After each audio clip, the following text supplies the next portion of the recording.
Hoy vamos a comenzar una serie de enseñanzas, una serie de sermones que están encaminados hacia que hagamos la tarea que Dios nos ha mandado hacer. Se titulan en general Nuestra Gran Comisión, evangelizar. Y he titulado esta primera enseñanza para empezar a abrir nuestro corazón hacia recordar, y los que no lo sabíamos, aprender a qué es lo que nos ha llamado el Señor. He titulado Cuán hermosos son los pies, y lo vamos a basar en principio en solo 2 versículos, sin perder el contexto del pasaje. Romanos 10, 14, 15. Leamos todos al unísono, a una sola voz. Recuerden que es importante parar donde hay coma. Eso es lo que a veces hace que un hermano termine más rápido que el otro, como si lo estuvieran persiguiendo. Pero lo ideal es que leamos todos unidos y lo disfrutemos. Así que tomaremos nuestros momentos en donde hay coma y donde hay punto, en fin.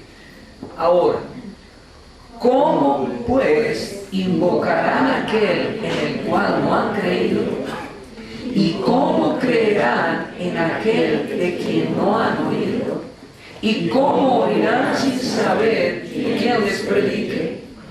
¿Y cómo predicarán si no fueren enviados?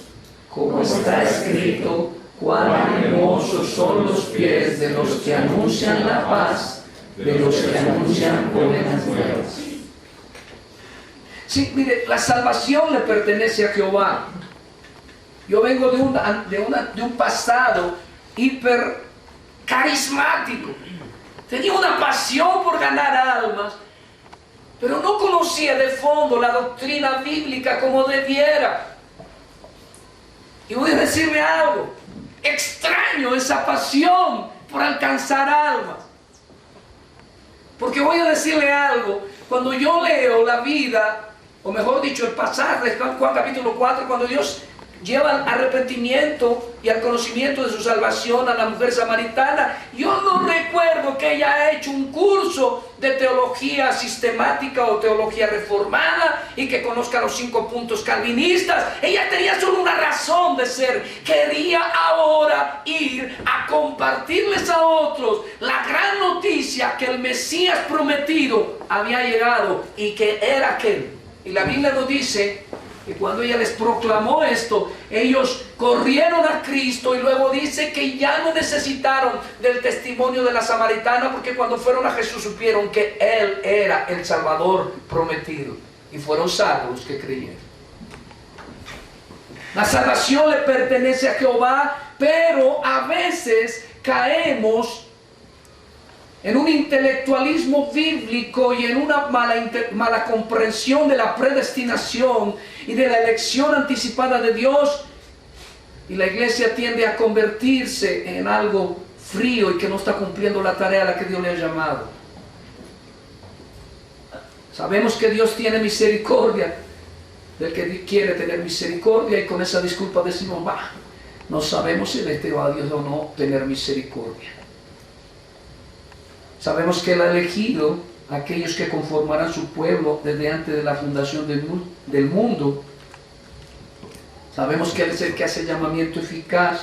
Sabemos, y podría decir que allá afuera mueren muchos sin Cristo, porque nosotros sabemos demasiado, pero no actuamos. Pero ¿por qué o para qué debería proclamar el Evangelio a los perdidos la iglesia? Permítame decirle algo que me encontré estudiando un curso a los maestros de escuela dominical el mismo domingo, muy temprano. Desde muy temprano vuestros siervos de la iglesia, quiero decir los que están sirviendo, los 30 y tantos líderes, están recibiendo. Estoy dando un curso para maestros, y hay un expositor bíblico de la iglesia de Bethlehem en Estados Unidos, que se llama Jim Tomaseski, y es un maestro de escuela dominical, y dice que la escuela dominical y en general el sermón, la palabra, la exposición de la palabra, debe a la iglesia llevarla a recordar las 3 tareas fundamentales para las que Dios llamó a la iglesia. Y dice este sencillo maestro, dice: primero, adorar a Dios.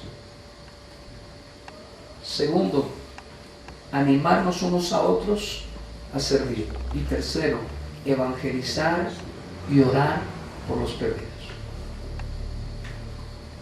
Tengo temor que luchamos para cumplir el primero.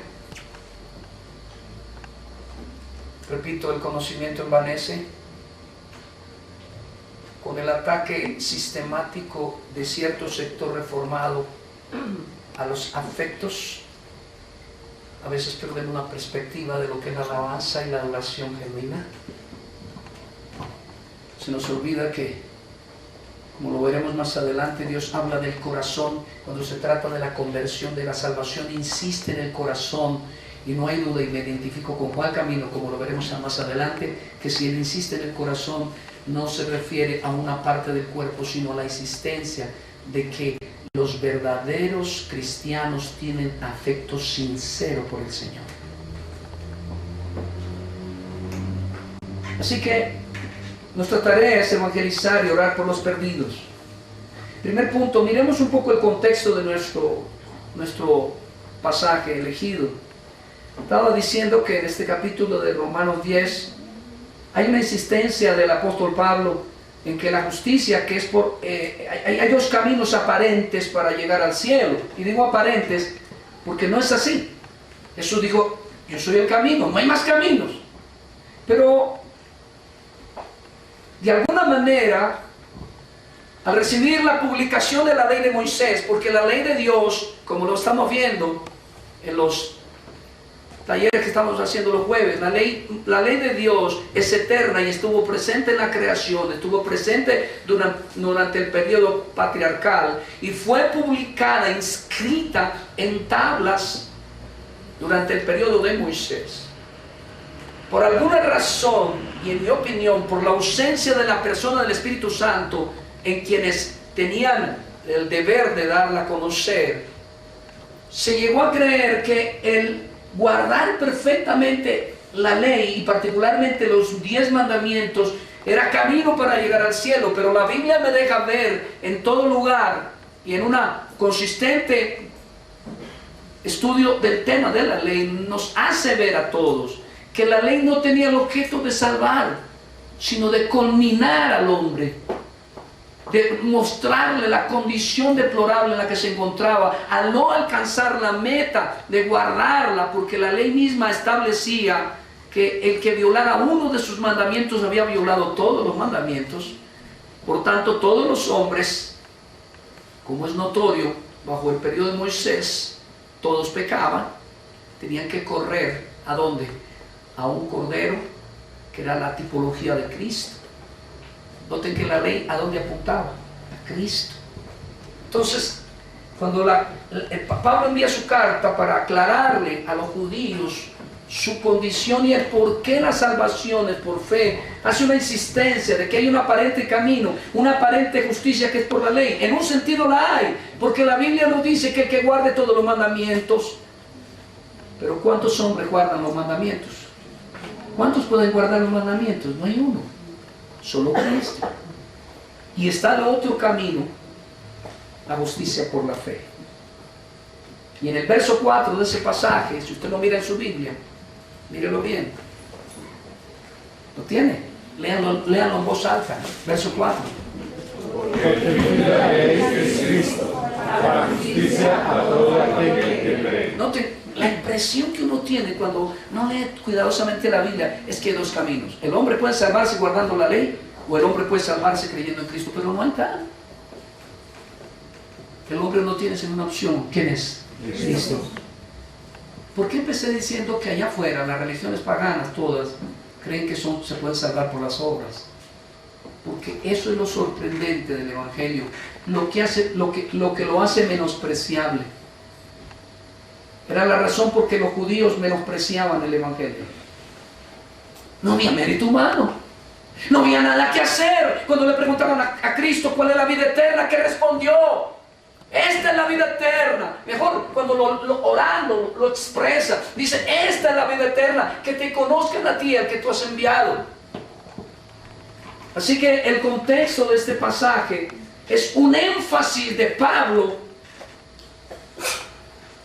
obviamente históricamente y en su momento dirigido a judíos que estaban confundidos. Probablemente algunos eran verdaderos creyentes y otros no, pero que estaban confundidísimos en cuál era el camino para la salvación verdadera. Pero en ese contexto está sembrado un pasaje, que es el que hemos elegido, en donde hay una insistencia en el corazón de Dios a que sepamos la tarea a la que Dios ha llamado a la iglesia, y por cierto, en la que por su dureza de corazón y su ausencia de fe, porque eso es lo que dice en Hebreos, no oyeron la palabra, o si la oyeron, no la pudieron entender ni hacer porque no iba acompañada de fe. Así que lo que está insistiendo el apóstol Pablo es que Israel falló en cuanto a comunicar el verdadero evangelio. No que el evangelio no estuviera presente en el Antiguo Testamento, como lo veremos, sino que nunca realmente fue a proclamar a las naciones. Yo tuve alguna vez estuve en un instituto bíblico, entonces no reformado, el de Colin Crawford en Filadelfia. Tuve un maestro de misiones, así se llamaba, si mal no recuerdo esa clase, y yo recuerdo que él insistía que una de las razones por las cuales constantemente Israel, bueno, en algunas ocasiones Israel fue enviado a cautiverio, era con el fin de que testificara del Evangelio de Dios, ya que no lo hacía de una manera, si me permite el término, voluntaria. Dios le empujaba para que llevaran esa luz a otro lugar. Habiendo dicho esto, podemos entrar en el tema, porque el apóstol Pablo insiste en este capítulo de Romanos que el camino al cielo, el camino a la eternidad, el camino de salvación es solamente por fe. Y basado en eso y con ese argumento, leamos Romanos 10, verso 8.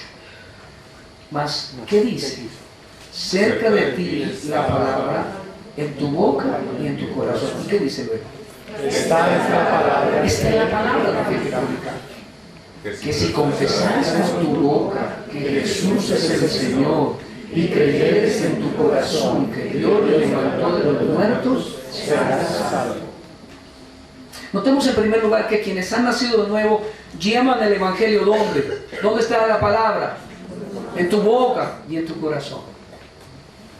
El verdadero nacido de nuevo tiene la palabra de Dios. Esa fue la promesa del profeta Ezequiel. Dice la Escritura que entonces, cuando Cristo viniera, cuando verdaderamente corrieran al Mesías, dice la Escritura que Dios le daría un nuevo corazón, un corazón de carne en cambio del de piedra, y pondría en ellos sus mandamientos y nos daría el Espíritu Santo para que pudiéramos guardarlo. Lo que le está recordando Pablo, ya no directamente a los israelitas a los que les quería mostrar el camino, sino a la iglesia. Me parece a mí que aquí está claro para nosotros, es que el Evangelio está en nosotros. Así que si me permite adelantarme un poco a otros dos puntos, Dios ha puesto en nosotros el quehacer, Dios ha puesto en nosotros el software, Dios ha puesto en nosotros la palabra. Y nadie será salvo si nosotros no abrimos la boca, como lo vamos a ver más adelante. ¿Y por qué? Porque así le plugo a Dios. Me dice, cerca de ti está la palabra, en tu boca está y en tu corazón. Y Pablo dice, como cristiano, esta es la palabra de fe que predicamos. Y en el verso 9 dice, que si confesares con tu boca que Jesús es el Señor y creyes en tu corazón que Dios le levantó de los muertos, serás ¿qué? Salvo. Bien, yo recuerdo que estaba en una reunión de pastores, bueno, reunión de hermanos reformados, habían también no reformados, y un hombre muy conocido en el tema de la reforma, de pronto hablaban de la oración esa que le hacen a uno a veces confesar, que lo pasan al frente, y dicen, mire, repita conmigo, Señor Dios, yo me arrepiento, y lo guían. Y entonces el hermano dijo, por eso es que yo no predico Romanos 10, porque le dio la impresión que el verso 9 de este pasaje se podía borrar, pero eso sigue siendo una realidad. Yo no sé si parar a una persona y hacerle repetir la oración salva o no. Déjeme contarle mi experiencia. Yo nací en el ambiente carismático, muy carismático, y a mí me tomó alguien y me las hizo repetir. Pero una cosa yo sé, que quienes sinceramente invoquen el nombre de Cristo, esos serán salvos.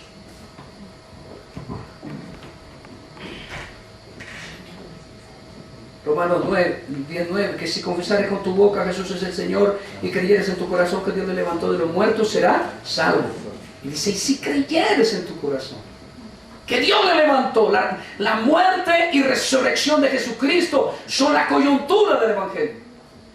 Como dijo Piper en uno de sus libros, Cristo es el Evangelio, porque esa es la base del Evangelio, que Él murió en sustitución de un pueblo que escogió para sí, y que Él resucitó para demostrar tres cosas por lo menos. La primera, que había vencido al pecado, a Satanás y a la muerte. La segunda, que Él es la resurrección y la vida, para cumplir también que el que cree en Él, aunque esté muerto, vivirá. Y la tercera, indudablemente, Él lo dijo en otro pasaje, os conviene que me vaya, porque yo enviaré a vosotros otro para que os acompañe. ¿Quién? El Espíritu de Dios. Así que la fe nos justifica. No solo una fe histórica, sino meramente cognoscitiva. Yo sé que Cristo murió y resucitó, sino una fe objetiva. Lo hizo por mis pecados. Histórica, una fe histórica. Yo sé, porque no solamente la Biblia testifica, y además de ser un libro sagrado, es un libro histórico, de que Cristo vino, lo mataron en la cruz y resucitó, sino que Él lo hizo por mí. Esa es la convicción de un hombre nacido de nuevo. Lo hizo por mí. ¿Y por qué estoy hablando de eso? Porque luego en el verso 10 dice, léalo conmigo, porque en el corazón, verso 10, porque en el corazón se cree para justicia, pero con la boca se confiesa para salvación. ¿Qué significa eso? Miren lo que dice Juan Camilo. Yo no quiero discutir acerca de en qué parte del cuerpo está la fe, pero por hecho que la palabra corazón es aceptada, a veces, como asiento de los afectos sinceros y no hipócritas, digo que la fe es la confianza firme y eficaz y no solamente un conocimiento vacío. ¿Por qué es tan importante entenderlo? Porque para hacer, como lo vimos en los talleres que previamente tuvimos los jueves, para poder hacer la obra evangelística se requiere que aquella persona que la hace haya primero nacido de nuevo. Repita conmigo si no le molesta, así parezca conductismo, pero quisiera que lo hiciera como chinos chiquitos. Repita conmigo, nadie puede dar de lo que no tiene. Porque eso es lo que dijo Jesús. Al que cree en mí, de su interior, ¿qué? Saltarán, brotarán ríos de agua viva. Ahora, la confesión dice que nos hace salvos. El orden aquí busca hacer notar que nuestra confesión no es causa de nuestra salvación. No está diciendo, si confesamos somos salvos, porque esa es la idea equivocada en algún contexto protestante, entre comillas, que si confesamos somos salvos. Dice, hermano, a ver, confiesa que Cristo es Dios, y la gente salta y confiesa. ¿Lo malo está en saltar? ¡No! ¿Lo malo está en la emoción? No, lo malo está en creer que si yo confieso soy salvo. La Biblia y la sana doctrina me enseña que yo confieso porque ya fui salvo. Una persona jamás, dice la palabra de Dios en otro pasaje, que ninguno puede llamar a Jesús Señor si no es por ¿quién? Por el Espíritu Santo. Y esta primera parte es muy importante para que luego nuestra tarea sea hecha apropiada y sabiamente. En Romanos 10, 11 al 13 dice, pues la Escritura dice, todo aquel que en él creyere no será ¿qué? ¿No será qué? Avergonzado. Porque no hay diferencia entre judío y griego, pues el mismo que es Señor de todos es rico para con todos los que le invocan. Porque todo aquel que invocare el nombre del Señor será ¿qué? Será salvo. Estoy por publicar en la próxima revista, espero que salga la próxima semana, una enseñanza de Piper sobre la importancia de la membresía. Y él dice algo. ¿Qué es más pecaminoso? Aceptar a alguien como miembro, a pesar de que no haya claridad con respecto del bautismo. Está hablando de presbiterianos y bautistas, los que bautizan niños y los que bautizan adultos, o rechazar a uno que ha dado frutos verdaderos de fe y que confía de todo corazón que Cristo murió en la cruz por él. Y se hace esa pregunta, pero yo sé que al leer el artículo usted va a encontrar el contexto y la respuesta bíblica. Pero es una buena pregunta, porque a veces si ciertas personas no profesan o no entienden o no conocen ciertas doctrinas que nosotros tenemos, inmediatamente decimos, ellos no son verdaderos cristianos. Pero aquí nos dice que es muy sencillo. ¿Qué es lo que dice la Escritura? Romanos 10:13, leámoslo todo. Porque todo lo que invocar el nombre del Señor será salvo. Pablo invocando la palabra en la voz del profeta Isaías, que reafirma que la salvación es por fe y que no seremos ¿qué? Avergonzados. Segundo, ¿cómo serán salvos? La pregunta. Romanos 10:14. Leámoslo, hermanos. ¿Cómo pues invocarán a aquel en el cual no han creído? ¿Y cómo creerán en aquel de quien no han oído? ¿Y cómo oirán sin haber quien les predique? Bien, aquí empezamos a dilucidar un poco el tema de la fe y qué es eso de que el que me invoque será salvo. Lo primero que dice, si usted lo nota en la Escritura, dice, ¿y cómo? Repítalo, ¿cómo qué? Invocarán en el cual no han creído. Así que lo primero es que invocar procede de la fe. ¿Qué estoy diciendo? Que ninguna persona puede invocar a Cristo si previamente no ha sido dotado de la fe, es lo que está diciendo el apóstol. Esa es la razón por la cual el apóstol enfatiza en ese contexto de los presuntos dos caminos que los judíos parecía que creían, y parecía que tenían la salvación por las acciones y las obras y por el guardar la ley, entre comillas, podían ir al cielo.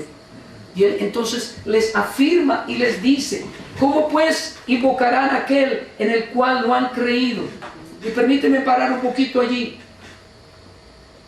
Muchos de nosotros, repito, que hemos oído de la predestinación, que hemos oído de la elección, que hemos oído de que Dios es soberano. Ahorita cantamos uno, soberano Dios, reconociendo ese atributo de la soberanía, pensando en el decreto eterno de Dios, y ya saben los que tienen que ser salvos, eso es lo que enseña la doctrina. Él conoce a cada uno de los suyos, sus ovejas, Él las conoce por su nombre, y ellas le conocen también a Él. En fin, toda esta doctrina es verdadera, pero a veces tengo el temor que mal entendida, o demasiado elevada a lo sumo, puede paralizar la iglesia en la tarea de evangelizar. Porque aquí el apóstol Pablo hace una pregunta, ¿cómo creerán?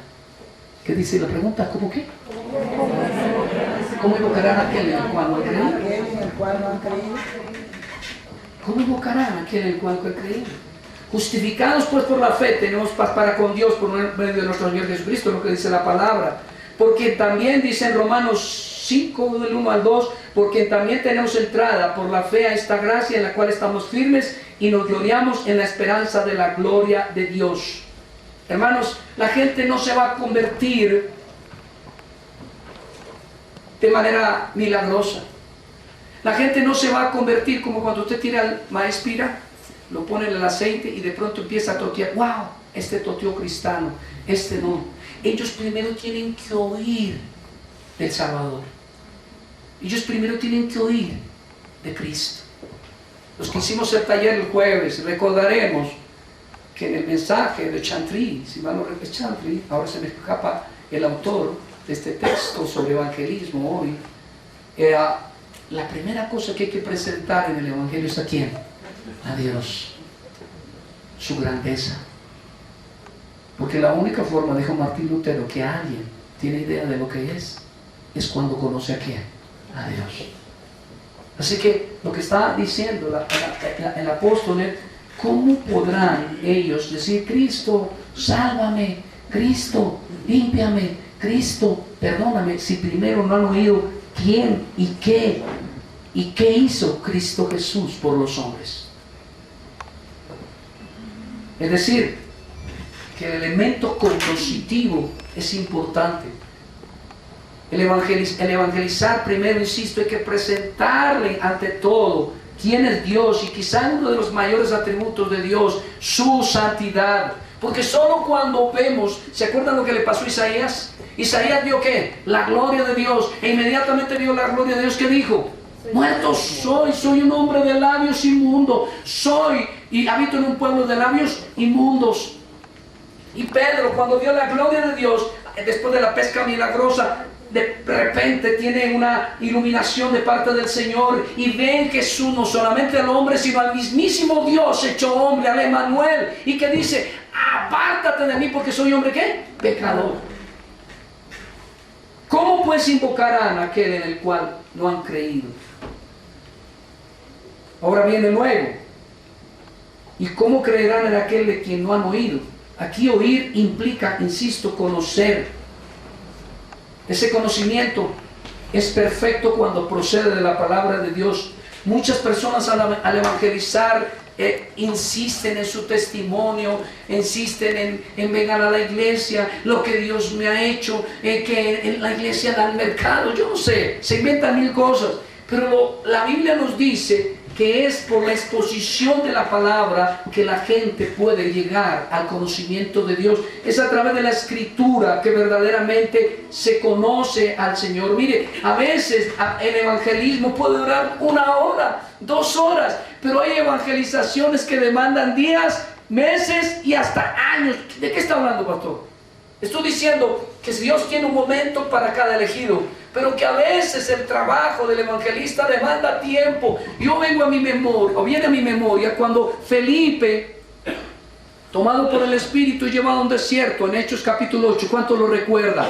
Y allí viene un hombre en un carruaje, ¿cuántos recuerdan? Era un etíope, eunuco, y estaba leyendo Isaías 53, pero no entendía nada. ¿Y qué dice la escritura? Que aquel hombre lo tomó, el Felipe, lo cogió de Isaías 53 y, permítame el término, le paseó la palabra para probarle que Jesucristo era el Salvador. Y solo cuando él entendió, 1, que Cristo era el Salvador prometido; 2, que él era un malvado pecador, no importa cuánto judaísmo había practicado, si no creía y era un pecador y se arrepentía, jamás heredaría ese reino; 3, que es por la fe y no por otra cosa. ¿Y cómo lo sabemos? Por implicación.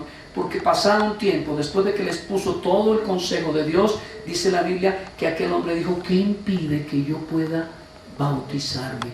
Él había sido convencido por medio no de mis testimonios de ser yo buena persona, sino por medio de la exposición de la palabra. Y creo que no se demoró 5 minutos.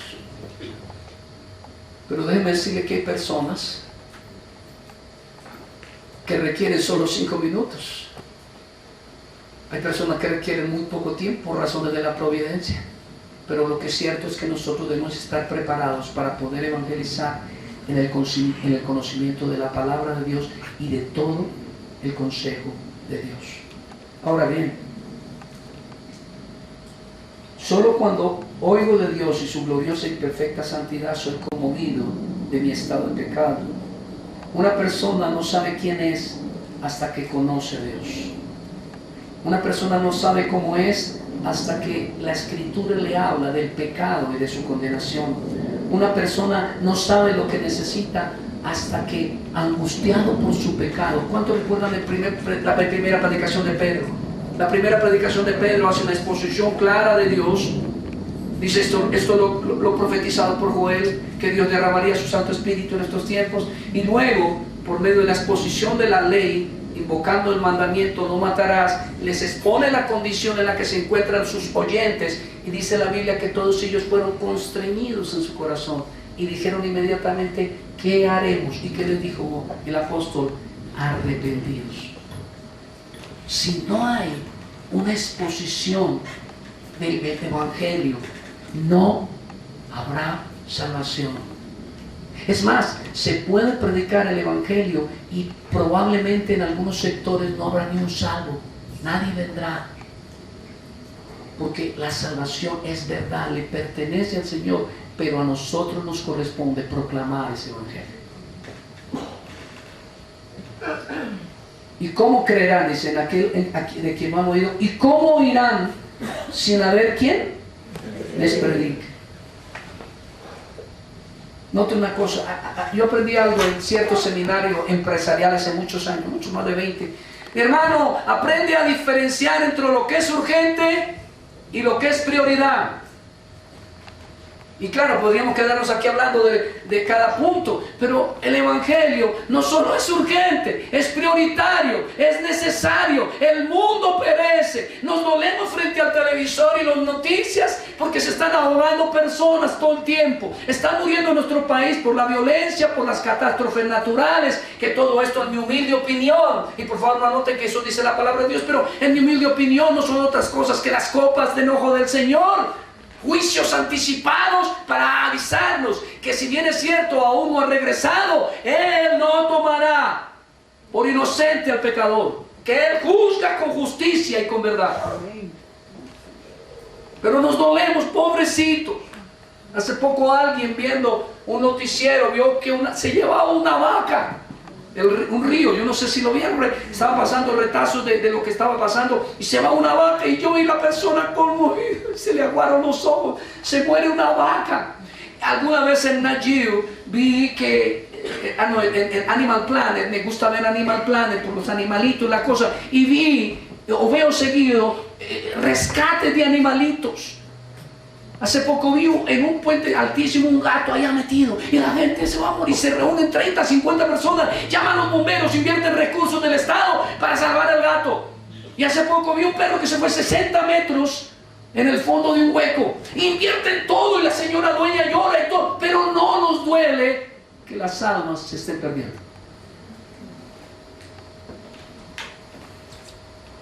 Ahora, dice, ¿cómo? ¿Y cómo creerán en aquel de que no han oído? ¿Y cómo oirán sin haber quien les predique? Hermano, si usted empieza a notar, Dios amarró, permítame mi término coloquial, Dios amarró salvar a los incrédulos por medio de nuestra boca. Suena extraño. Yo no lo entiendo. Había un coro muy carismático en mi época que decía, pero ¿quién soy yo para que tú me llames a servir? Y todavía lo creo. ¿Quién soy yo? Yo no sé, solo sé. Yo tengo que decir lo que dijo cierto paralítico. Yo no sé, pero él me salvó. Yo no sé, pero Él decidió que si yo no abro la boca, estoy reteniendo la posibilidad de que las almas se salven. Permítanme hablar un poquito de la locura de la predicación, la importancia, la urgencia y la prioridad de nuestra proclamación. Si la iglesia calla, ¿quién se salvará? Pastor, ¿pero usted dónde sacó esa locura? Dios sigue siendo Dios soberano, sí, pero dentro de su soberanía decretó. Y aquí hemos oído bastantes seminarios y talleres, y ahora en la escuela dominical, y hemos estado en diferentes temas, diciendo que el decreto, inclusive en la Academia Redes, estamos viendo el decreto de Dios. No sé si de aquellos estudiantes hoy que lo recuerden, y la Biblia, el decreto de Dios ante todo dice que es infalible, es irresistible, nada lo puede detener. E invocamos Job 23 cuando dice, si Dios determina una cosa, ¿quién lo hará cambiar? Ok. Y fue el mismo Dios quien determinó salvar creyentes por medio de la proclamación de su iglesia. No de otra manera. No se salvan por abrazos, porque le demos mercado, porque le demos limosnas. No se salvan porque le regalemos libros. No se salvan por ninguna otra cosa que no sea por la proclamación del Evangelio. De una manera audible. La palabra proclamación hay que entenderla. Es abrir la boca y es hablarles. Dios quiso que fuera así. Si alguno tiene dudas, venga conmigo 1 Corintios 1:18 en adelante. Leo. Porque la palabra de la cruz es ¿qué? Locura a los que se pierden, pero a los que se salvan, esto es a nosotros, es poder de Dios. Hay dos tipos de personas allá afuera. Unos indefectiblemente se van a perder. ¿Por qué? Porque Dios le plugó. A Jacob amó y a Esaú aborreció. Hay un grupo, permítanme, de Jacobs en el mundo, y hay un grupo de Esaús. pero nosotros no los conocemos. Y que dice la palabra, que la palabra de la cruz es una locura. ¿Para quiénes? Para los que se pierden. Así que cuando alguien rechace y dice este está loco, tenemos derecho razonable a pensar, aunque no estamos seguros. Porque muchos de nosotros los que somos cristianos por mucho tiempo rechazamos el Evangelio. De ahí que algunos dicen en la doctrina, en los 5 puntos de la gracia, dicen que no deberíamos llamar a aquel punto de la gracia irresistible, sino deberíamos llamarla llamamiento eficaz. Porque de todos modos, en alguna medida, mientras Dios no hizo esa acción gloriosa, de alguna medida tratamos de resistir aún nuestra salvación. Es más, voy a decirle algo, las personas nos salvamos aunque no queríamos. Las personas nos salvamos aunque no queríamos. Y eso que nos indica que cuando proclamemos el Evangelio, donde quiera que lo proclamemos, aunque la persona no quiera, si Dios le place, esa persona vendrá al conocimiento de Él y será salva porque Dios le probó. Punto.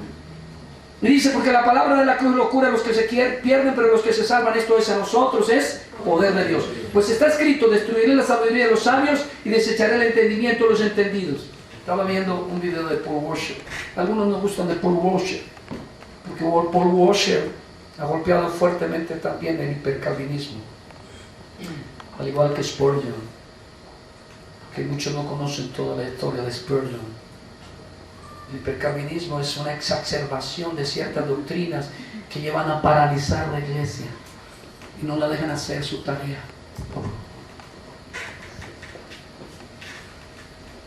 Y sustituyen algunos sectores, en mi humilde opinión. Espero que no me la piden por esto, pero están tan preocupados del conocimiento que a veces la información bíblica se queda en mero conocimiento. Y la Biblia dice, el conocimiento hace estúpido al hombre cuando no viene alumbrado por el poder del Espíritu de Dios. ¿De qué me sirve haber hecho mis cursos de canónica, de escatología? ¿De qué me sirve si el Espíritu no está en mí, si mi boca no se abre y proclama el Evangelio de la manera más sencilla y clara posible?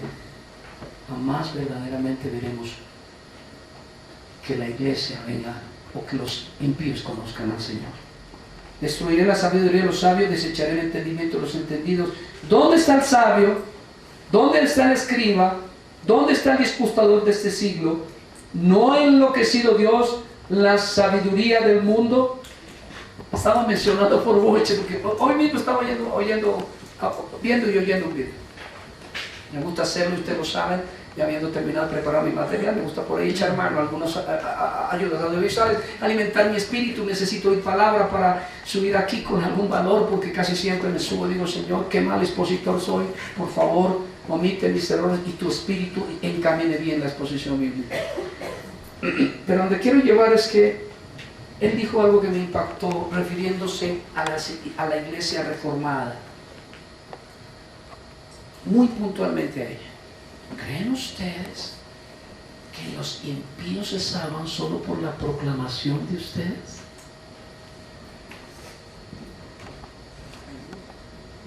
El evangelismo no está limitado a un sector de la iglesia.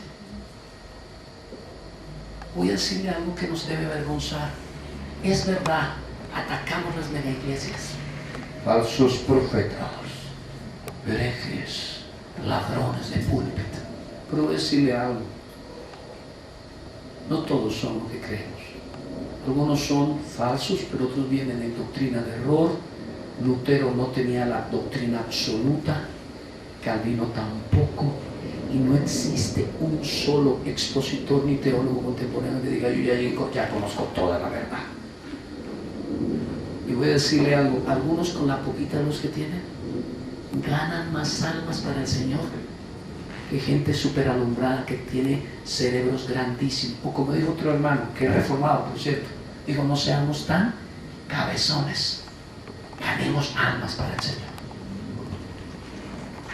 Porque es que la tendencia es que si sabemos un poco más de doctrina, somos mejores que otros. Yo no me salvé por este movimiento, al que amo y en el cual me identifico. Creo en la doctrina de la gracia. Estoy identificado que solo a fe, solo a escritura, solo gloria de las 5 solas.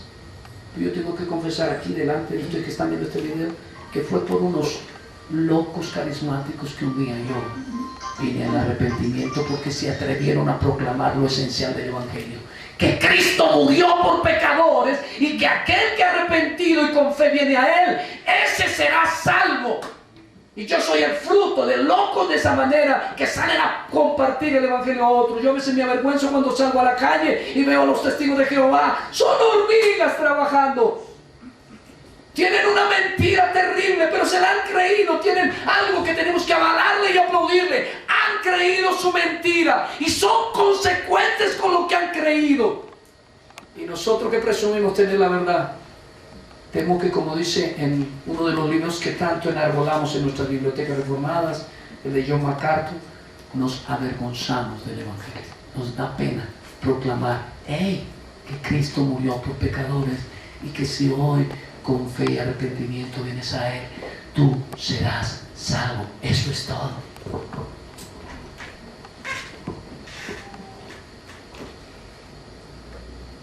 Verso 21. Pues ya que en la sabiduría de Dios el mundo no conoció a Dios mediante la sabiduría, agradó a Dios salvar a los creyentes. ¿Por qué? ¿Entiende usted lo que estoy diciendo? ¿Por qué locura? Bueno, yo no soy tan buen exegeta como a veces las 2 o 3 canas que tengo en la chivera podrían darle la impresión. Yo soy un aprendiz de cómo predicar. Creo que me moriré y no aprenderé mucho, me cuesta. Pero cuando dice la locura de la predicación, vienen por lo menos 3 conceptos a mi corazón. Primero, es una locura que un Dios 3 veces santo, pudiendo salvar, habiendo enviado a su Hijo a morir en la cruz, era inevitable porque había que ajusticiar el pecado de su pueblo en alguien, en un chivo expiatorio, y ese obviamente fue nuestro Salvador. Dios 100%, hombre 100%, murió en la cruz. Pero no había podido Dios aplicar eso a sus elegidos y decirles, hey, yo te elegí y este Cristo murió por ti, Él mismo, o enviar ángeles. Yo creo que sí lo había podido hacer, pero se le dio la gana, porque plumo es un verbo fuerte. Se le dio la gana a Dios salvar a los creyentes mediante la locura de ¿qué? De la predicación. Tenemos la obligación de proclamar el Evangelio porque Dios lo amarró la salvación a la proclamación del Evangelio de su iglesia. Si no hay proclamación, no hay salvación. Si el Evangelio, la palabra de Dios no es proclamada, nadie sería salvo.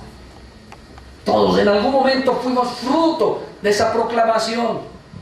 Algunos no lo proclamaron con palabras más sencillas, con menos retórica, otros de una manera teológica, sistemática, otros no lo dijeron con temor, gente asustadiza, quizá como la samaritana, o quizá eruditos como Pablo se acercaron, pero cualquiera que sea la forma externa, todos somos nacidos de la bendita y gloriosa palabra del Señor, y si no la proclamamos, no vendrán al arrepentimiento aquellos que en su gracia Dios tiene reservados para salvación.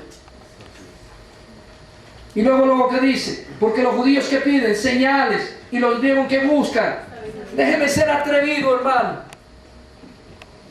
O como dijo otro, perdonadme mi locura. Está medio loco el pastor Sandals. Pero no sé por qué tengo una maña carismática a encontrar cosas donde a lo mejor el texto no lo dice. Pero ¿qué dice? ¿Qué pedían los judíos? ¿Y qué pedían los otros? No estamos en el mismo ambiente hoy. Hay un sector de la iglesia que se dice cristiana, que vive de señales, milagros, prosperidad, dinero y cosas que en definitiva no son el centro del Evangelio. Pero hay otro sector que está tan centrado en conocimiento que podría rayar en una búsqueda inapropiada. La iglesia, como decía el hermano pastor Cristian cuando nos invitaba a cantar al alto y sublime, Dios vive con los humildes, con los humillados, con los publicanos que dicen, Señor, séme propicio, porque uno puede llegar a ser un fariseo del siglo XXI. Saber mucho, no sabiendo nada. La iglesia tiene que salir ahora a proclamar. Es una tarea inapelable. Pero nosotros predicamos a Cristo crucificado. Para los judíos ciertamente tropezadero y para los gentiles locura. Por supuesto que voy a hacer una aclaración exegética, aquí no está hablando de lo que yo dije, por eso dije que me perdonen mis locuras. Obviamente que está hablando aquí de dos grupos de personas que en el momento es que se escrita la carta eran los judíos y los griegos. Los unos pedían señales. Recuerden que le dijeron a Jesús, para saber quién eres tú, danos una señal. Y él dijo, les voy a dar una sola señal. ¿Cuál? La de Jonás, hablando de su muerte, posiblemente una alegoría a su muerte, comparándola con el estar en el vientre de la ballena de Jonás y la salida de entre las aguas. Es probable, pero esa es la señal, no lo voy a dar más. Y los griegos, en este contexto, recuerden que la gran filosofía que reinó en el mundo durante muchos siglos, ¿de dónde vino? De los griegos, Aristóteles, Platón, Cuchara y todos ellos. Cuando Pablo fue a predicarles, lo menospreciaban porque su mensaje era este. Bueno, a ver, usted nos trae un nuevo mensaje. ¿Cuál es? Primero, que un hombre que es Dios y hombre murió por pecadores. Eso a los griegos es una tontería. Y los griegos del siglo XX, como de comienzo del siglo XX, como Nietzsche y otros, también dijeron eso es una locura. Pero ese es el sencillo mensaje. Cristo murió por pecadores. Y si usted se arrepiente y cree en Él, será salvo. No necesita más. Otra cosa es santificación, eso es otro tema. A veces queremos santificar a los impíos y les enseñamos normas de conducta, haga y no haga.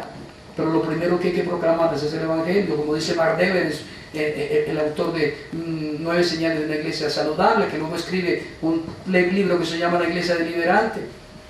Dice, muchos se han convertido a los grupos de alabanza, muchos se han convertido al instituto bíblico, muchos se han convertido a la amabilidad del pastor y hasta al mismo pastor, pero solo en donde se predica el Evangelio, las personas se convertirán al Evangelio. Y por eso dijo, muchos no viven el Evangelio porque no han nacido del Evangelio. Así que hermanos, la responsabilidad de nuestra proclamación, y perdónenme que me tome un tiempito, miren lo que dice Ezequiel 3:16 al 21. Y aconteció que al cabo de los 7 días vino a mí palabra de Dios diciendo, hijo de hombre, yo te he puesto ¿por qué? La casa de Israel. Oirás pues tú la palabra de mi boca y los amonestarás de mi parte. Cuando yo dijera al impío que y tú no le amonestares ni le hablares para que el impío sea percibido su mal camino a fin de que viva, el impío morirá por su maldad, pero su sangre demandaré ¿de quién? De tu mano. Pero si tú amonestares al impío y él no se convirtiere de su impiedad y de su mal camino, él morirá por su maldad, pero tú habrás librado ¿qué? Si el justo se apartare de su justicia y hiciere maldad y pusiere yo tropiezo delante de él, él morirá porque tú no le amonestaste, en su pecado morirá, y sus justicias que había hecho no vendrán en memoria, pero su sangre demandaré de tu mano.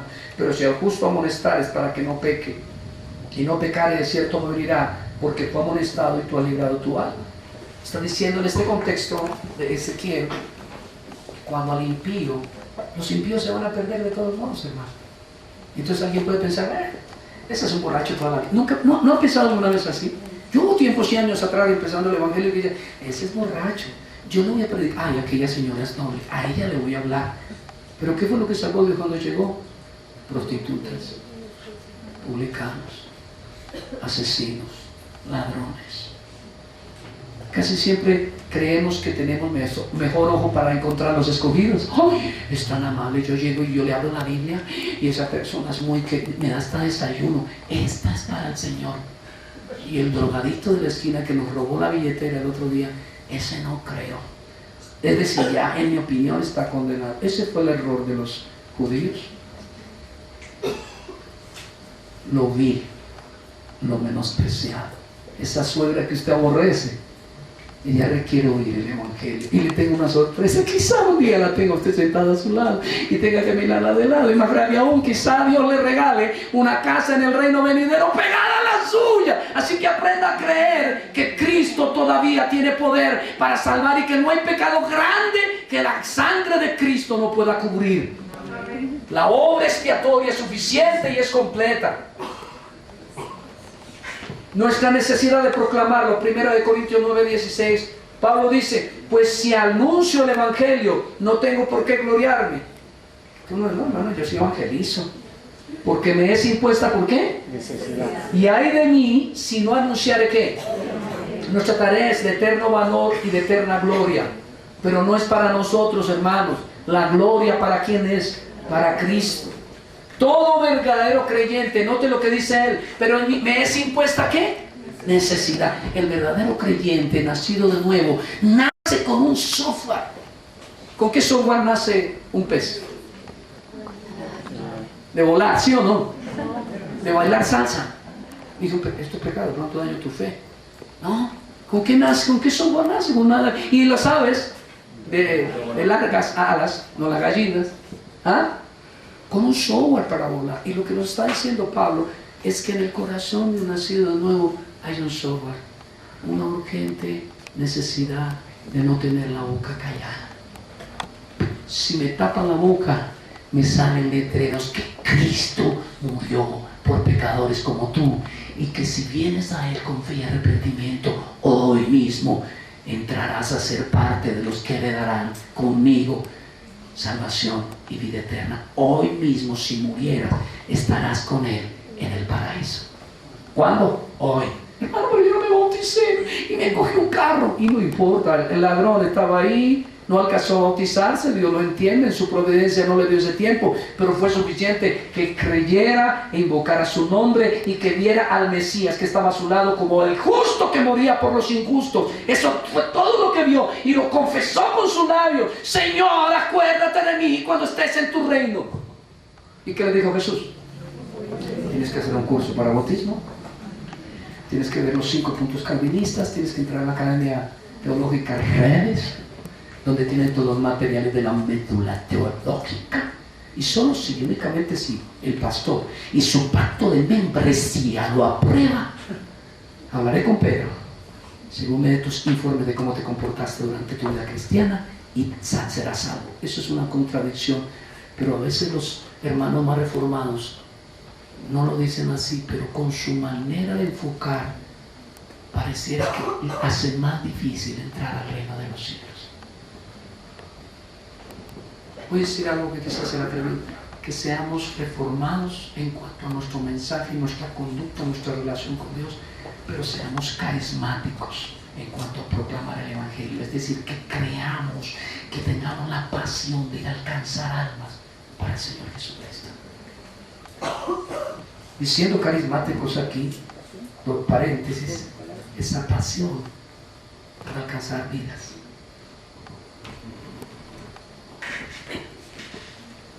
Tercer punto de los últimos, del 15 que tengo, no sé si alcanza. Cuán hermosos son los pies. ¿No es el título? Cuán hermosos son los pies. Romanos 10:15. ¿Y cómo predicarán si no fueran enviados? Como está escrito, cuán hermosos son los pies de los que anuncian la paz, de los que anuncian buenas nuevas. Chuck Swindoll, en uno de sus libros, fue uno de los primeros autores como más serios en mi época, cuando empezaba, que trataba de ser muy bíblico. En cierta ocasión cuenta que una señora estaba en ayuno.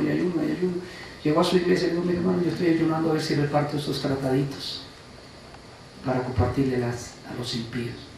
Y le dijo: señora, voy a decirlo en voz coloquial bogotana, tiró filo en mano, aguantó hambre en mano, y le abrió Mateo capítulo 28, últimos versos, y también está en los evangelios sinópticos. Y por el mundo predicar el evangelio es un mandato de Dios, no es una opción, hijos, es una obligación. Y ay de nosotros si no lo hacemos. Cuando venga el Señor, Él nos demandará de todo lo que dejemos de hacer y de todo lo que hagamos.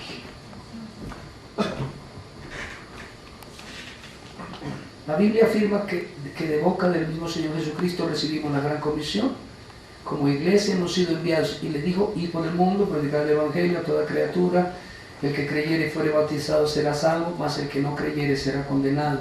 Juan Calvino dice: el evangelio no cae de las nubes como lluvia o por casualidad. sino que es llevado por manos humanas a donde Dios quiere enviarlo y dirigirlo. Hoy nos recuerda que somos su boca, sus manos y su cuerpo. Suena como sentoso, ¿no? Porque eso es lo que yo aprendí en el carismatismo.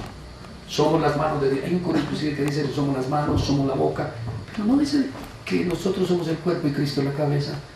Tendrá que haber alguna implicación de esa figura literaria, y yo no tengo la menor duda. Es que Dios nos está recordando constantemente que la tarea tenemos que hacerla, que tanto la edificación interna del cuerpo de Cristo, levantando el edificio llamado iglesia, pero también la proclamación como boca profética. ¡Ay, no toque ese término! Yo creo que no hay profetas a la manera de los que inscribieron la Biblia, pero yo creo que hay roles proféticos, y uno de esos, si se entiende por profeta, uno que habla en nombre de Dios, es abrir la Biblia y proclamarles el Evangelio de Jesucristo. Esa es una tarea todavía que tenemos que seguir haciendo. Y si usted me pregunta, ¿y cuál otro rol? Porque usted habló en plural y estoy casando sus palabras. Yo le diría que hay un rol profético al seno de la iglesia que todo hombre de Dios debiera hacer, y es exhortar a la iglesia, por pura y bíblica que nos parezca, porque siempre estaremos aprendiendo. Sí, siempre estaremos tendiendo a regresar a la Escritura. Todavía no hemos llegado, hermanos.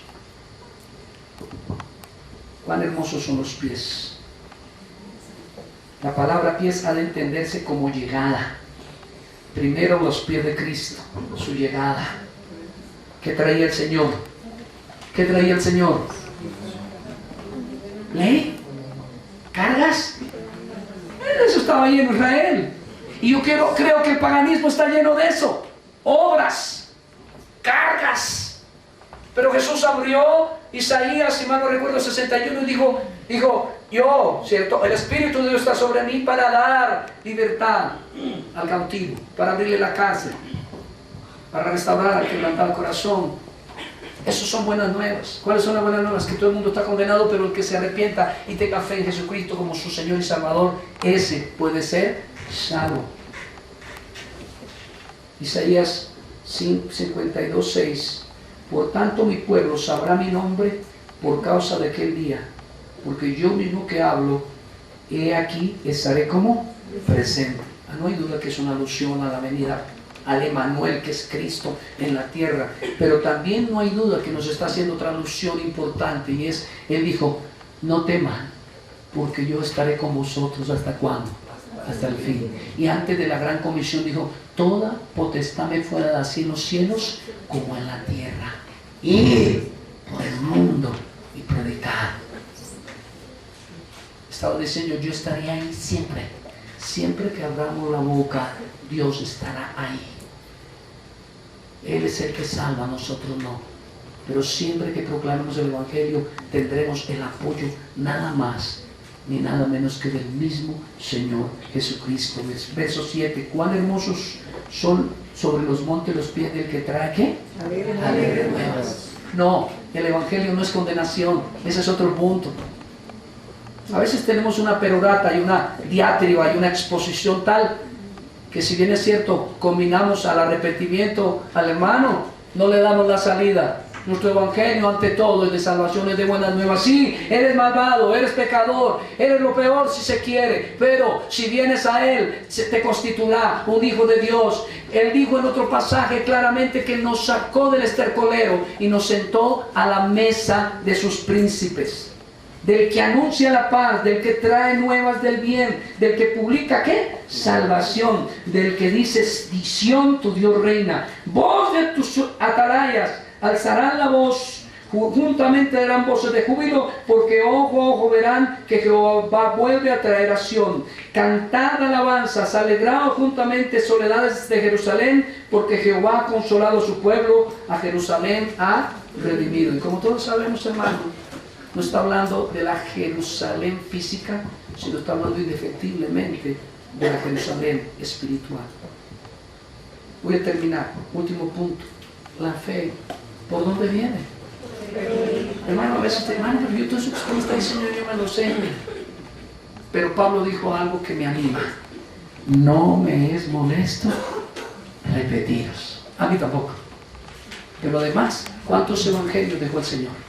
¿Por qué será?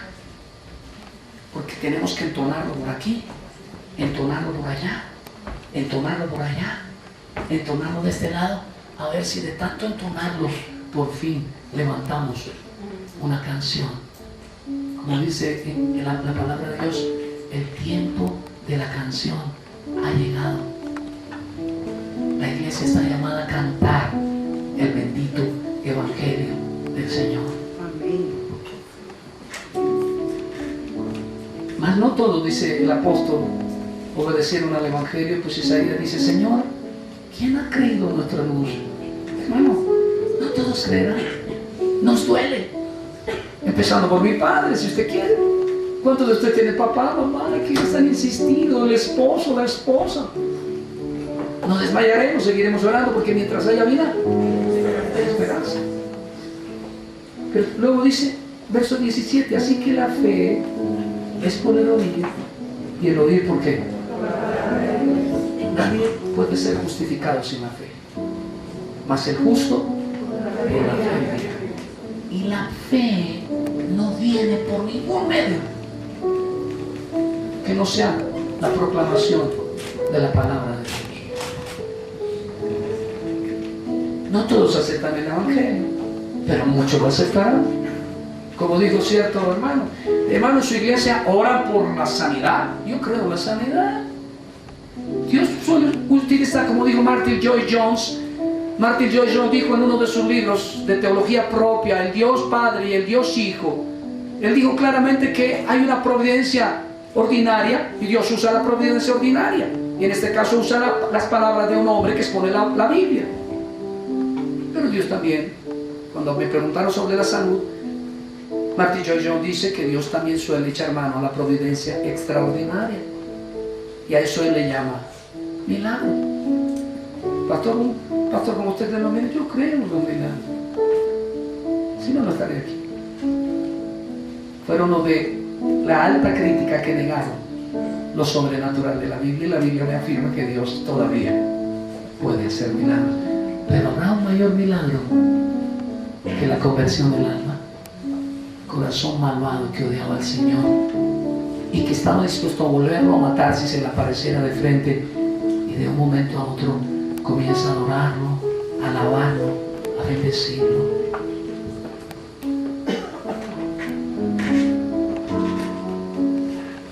Lo importante aquí es que debemos tener claro que la fe proviene de oír la palabra de Dios. La fe es precedida por la proclamación de la palabra de Dios. Y evangelizar presupone exponer la palabra de Dios, el evangelio de Cristo. Y aquí el misterio: cuando la palabra es expuesta, ocurren cosas. Si bien no es perfectamente contextual a lo que estamos hablando, o mejor, paralelo, Hechos 10:44 dice algo que es muy a propósito y lo elegí por eso. Dice la Biblia que mientras aún hablaba Pedro estas palabras, el Espíritu Santo cayó sobre todos los que lo oían el discurso. Lo solicité y lo traje a colación porque yo soy de los que creo que cuando estoy proclamando el Evangelio, Él puede hacer cosas asombrosas, siendo la mayor y la que más deseo que el corazón de aquel se convierta al Señor. Iglesia, necesitamos evangelizar. Estamos impedidos a hacerlo. Por amor de Sión, no callaré, dice el profeta. Por amor de Sión, no callaré. Hay hermanos allá afuera esperando que les hablemos para nacer de nuevo. Que no pasemos inadvertidos por esta generación. Que donde quiera que vayamos pase el olor fragante del Evangelio. Para unos olor de vida y para otros olor de muerte. Pero cualquiera que sea el olor que dejemos al proclamarlo, que tengamos la certidumbre de que hemos hecho lo que Dios nos envió a hacer. No callemos, por favor. Abramos la boca, proclamemos al mundo que Cristo todavía está salvando pecadores, que busquen a Jehová mientras Él puede ser hallado. Quizá no se sabe ninguno de los que usted le proclame, o quizás solo uno. Y le va a ocurrir lo de aquel niño que al ver los caracoles, las millares de caracoles muriéndose porque la marea empezó a bajar y se quedaron enterrados en la arena y como que se movían y no llegaban. Aquel niño cogió aquel caracol y corrió a tirarlo, y después otro y otro y otro, y el papá o abuelo, todo adusto y sabio, le dijo: hijo, ¿qué sentido tiene? No tiene sentido. Mire todos esos millares que se están muriendo, no tiene sentido. Y el niño lo volteó a mirar, y mirando el caracol dijo: abuelo, para este tiene sentido, y lo tiró al agua. No importa que no sea sino uno, que si nuestra proclamación durante los años venideros solo salvan un alma, valió la pena morir haciéndolo, porque la gloria es para el Señor. Y otro hermano entraba a ser parte de la familia que alabará eternamente al Rey de Reyes y Señor de Señores, porque eso es nuestro Salvador.